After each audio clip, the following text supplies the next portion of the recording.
Hit TV అభిమాన ప్రేక్షకులకు స్వాగతం. నేను మీ నాగేంద్ర కుమార్. ఇప్పుడే క్రిష్ డైరెక్షన్లో అనుష్క ప్రధాన పాత్రధారిగా తయారైన ఘాటి సినిమా చూసి వచ్చాను.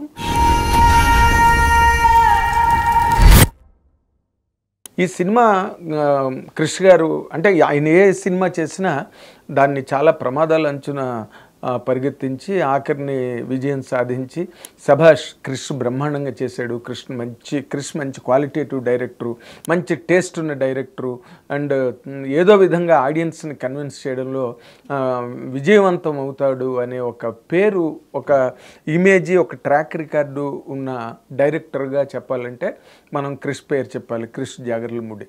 ఇప్పుడు ఈ సినిమాకు కూడా కొన్ని ప్రమాదాలు ఈ కథలో ఉన్నాయి. అది ఎలాగంటే ఒక డాక్యుమెంటరీ అన్నమాట. అంటే అరాచకాలకి బలైపోతున్న అట్టడుగు వర్గాలు అండ్ సమాజాన్ని పట్టి పీడిస్తున్న దారుణాతి దారుణాలు, వాటిని ఎలాగ ఎదుర్కొని వాటిని తుదముట్టించి వాటిని ఏదో విధంగా నిర్మూలించడానికి చేసే ఒక ప్రయత్నం. అది ప్రోటగనిస్ట్ అంటే కథని ఎవరైతే లీడ్ చేస్తారో ఆ ప్రోటగనిస్ట్ దాన్ని తుదముట్టించి అంతమొందించడం అన్నది, ఇవన్నీ ఒక రకమైన డాక్యుమెంటరీ కేటగిరీలోకి వస్తాయి. అండ్ అదొక విష్ఫుల్ థింకింగ్ కూడా. అంటే ఒక ఆశావాదం, ఇలా జరిగితే ఇది మంచి జరుగుతుంది అని దాన్ని నమ్మి అలాంటి కథని తయారు చేయడం.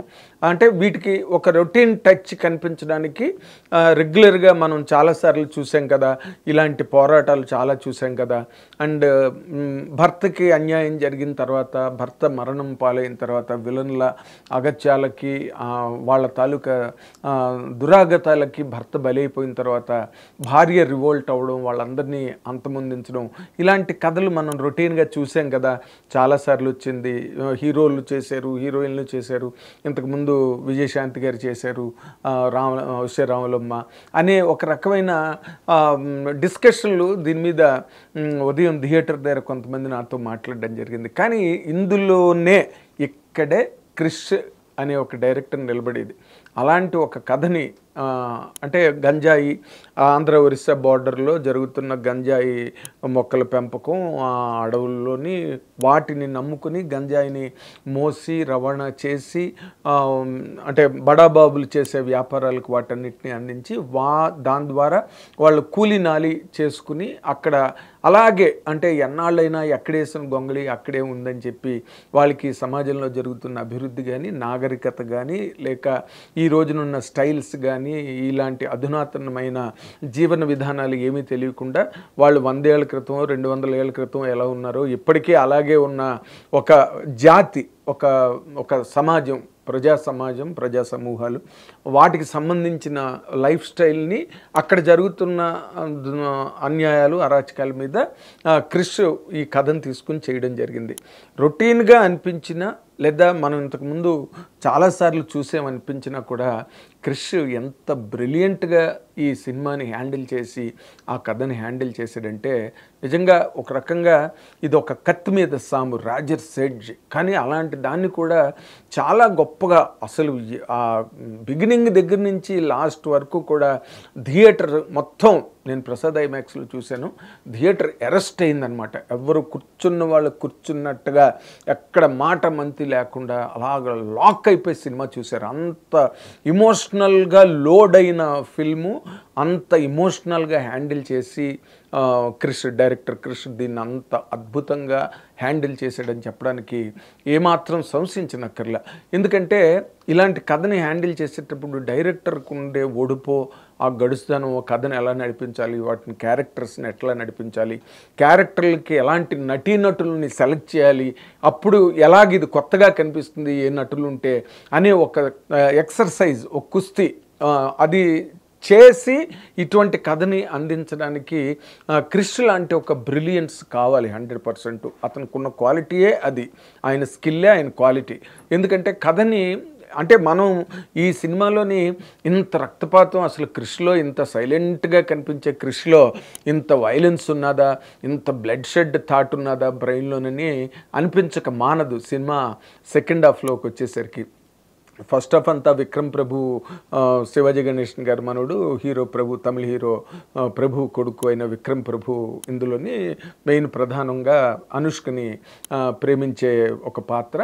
ఆ పాత్ర ద్వారా వాళ్ళిద్దరి మధ్యన ఒక రకమైన కెమిస్ట్రీని వర్కౌట్ చేసి మొట్టమొదటి చూపించిన ఆ కెమిస్ట్రీ వాళ్ళిద్దరి మధ్య ఒక లవ్ కెమిస్ట్రీ రన్ అవుతున్న టైంలోనే అక్కడ ఆంధ్ర ఒరిస్సా బార్డర్ మీద ఏ విధంగా ఈ గంజాయి మొక్కలు దానికి సంబంధించిన అక్రమ వ్యాపారాలు ఏ విధంగా జరుగుతున్నాయి అన్నది అంతా కూడా అలా అల్లుకుంటూ కథని మొత్తం వచ్చి అందులో యాంటగనిస్ట్గా అసలు ప్రధానంగా చైతన్యరావు చేసిన క్యారెక్టరు అద్భుతమైన క్యారెక్టరు తనకి లభించింది. క్రిష్ చాలా గొప్ప వరం ఇచ్చినట్టు చైతన్యరావుకి ఈ సినిమాలోని. ఎందుకంటే సెకండ్ హాఫ్లో అనుష్కతో బ్రహ్మాండమైన ఫైట్లు, అనుష్కను కొట్టడం, అనుష్క చేత దెబ్బలు తినడం, అంటే అలాంటివన్నీ కూడా ఒక యంగ్ యాక్టర్కి, కొత్త నటుడికి, గుర్తింపు కోసం ప్రయత్నించే ఒక నటుడికి అలాంటి మలుపు, అలాంటి సన్నివేశాలు, అలాంటి అంత స్టార్డమ్ ఉన్న హీరోయిన్తో చేయడం అంటేనే చాలా గొప్ప విషయం. And Vikram Prabhu stood for that. ఆ క్యారెక్టర్ వరకు చాలా బాగున్నాడు.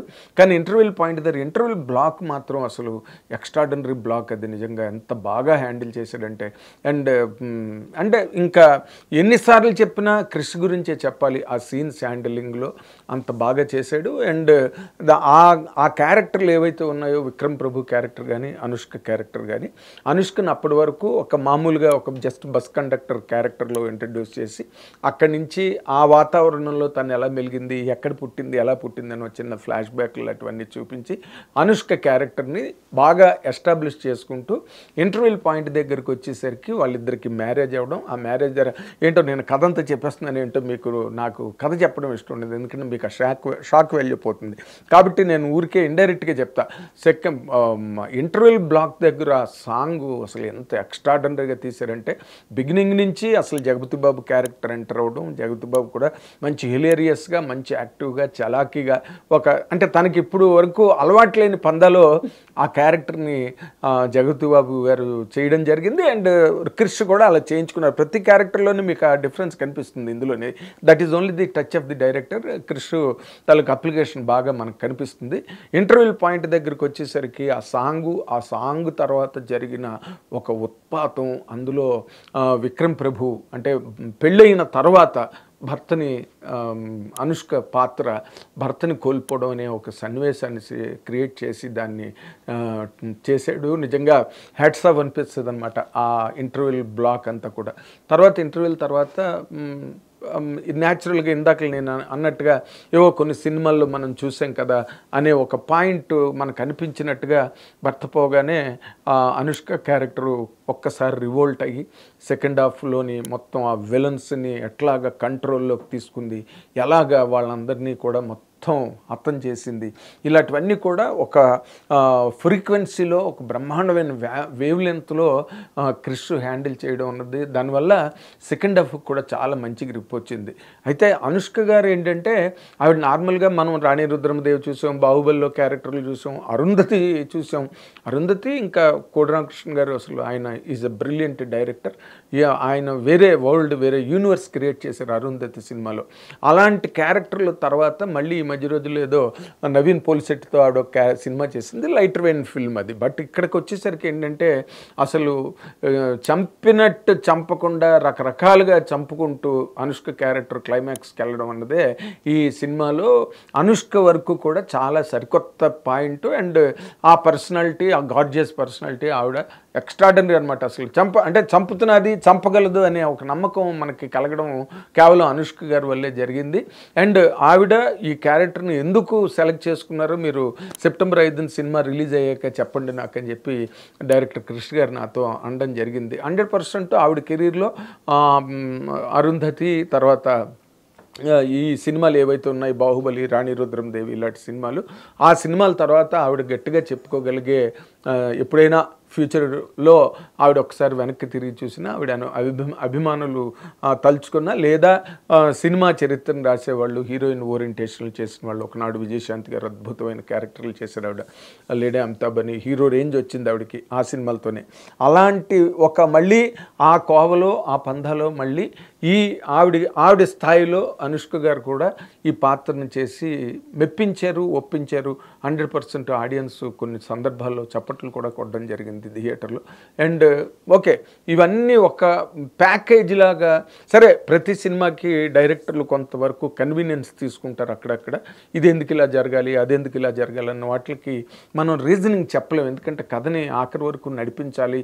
అది కొత్త కథ, కొత్త ప్రాంతం, అది మాత్రం 100% ఆడియన్స్ ఫీల్ అవుతారు. ఎలాగైతే పుష్ప సినిమాకి ఆ వాతావరణం అంతా, ఆ ఎర్రచంద్రం, ఆ వాతావరణం, అడవులు మనకి ఎలాగా తెలీదో, ఇదైతే ఈ వాతావరణం పూర్తిగా కొత్త. ఆంధ్ర ఒరిస్సా బోర్డర్లో నిజంగా ఆ విజువల్స్ కానీ, లేకపోతే ఆ ప్రాంతంలో ప్రజల తాలూకా ఒక జీవన విధానాలు ఎలా ఉంటాయి, వాళ్ళు ఎలా ఉంటారు, అక్కడ ఏం జరుగుతున్నది అన్నది మాత్రం కళ్ళకు కట్టినట్టు చూపించారంటారే, అంతవరకు ఆ ఆస్పెక్ట్లో మాత్రం క్రిష్ పూర్తిగా కృతకృత్యుడయ్యాడని నేను మీకు ఘంటాపదంగా చెప్పగలను. తర్వాత సినిమాకి సంబంధించినంత వరకు జగపతి బాబు గారి క్యారెక్టర్ కానీ, లేకపోతే మన చైతన్యరావు క్యారెక్టర్ కానీ, ఇవన్నీ కూడా బ్రహ్మాండంగా పండే సినిమాలోని ఆ కథ వరకు దాన్ని మోసుకెళ్ళడంలో, దాన్ని ఆఖరి వరకు తీసుకెళ్లడంలో ఈ క్యారెక్టర్లందరినీ పర్ఫెక్ట్గా ప్లాన్ చేసి, పర్ఫెక్ట్గా ప్లాంట్ చేసి, కథలో తన మలుపులన్నిట్లోని కూడా ఈ క్యారెక్టర్లను ఎలా ముందుకు నడిపించాలి అనే ఒక ప్రక్రియలో క్రిష్ మాత్రం చక్కటి ఒక అందమైన ఒక ఊహా చిత్రాన్ని, ఒక అందమైన రేఖా చిత్రాన్ని గీసినట్టుగా ఈ సినిమాని తీయడం అన్నదే ఈ సినిమాలో చాలా ఒక మెరుపు అండ్ చాలా ఒక ఫెంటాస్టిక్ ఫీలింగ్ ఇచ్చే పాయింట్ ఆ సినిమాలోని. అండ్ కాకపోతే ఆర్ఆర్ కొంత వీక్ అయినట్టుగా నాకు అనిపించింది. ఇంకా ఆర్ఆర్ చాలా బ్రహ్మాండంగా ఉంటే బాగుండేది. అంతవరకు ఎంతవరకు చేశారో అంతవరకు చేయగలిగారు కానీ, బట్ ఇంకొంచెం it needs a little more range ఆర్ఆర్కి సంబంధించినంతవరకు.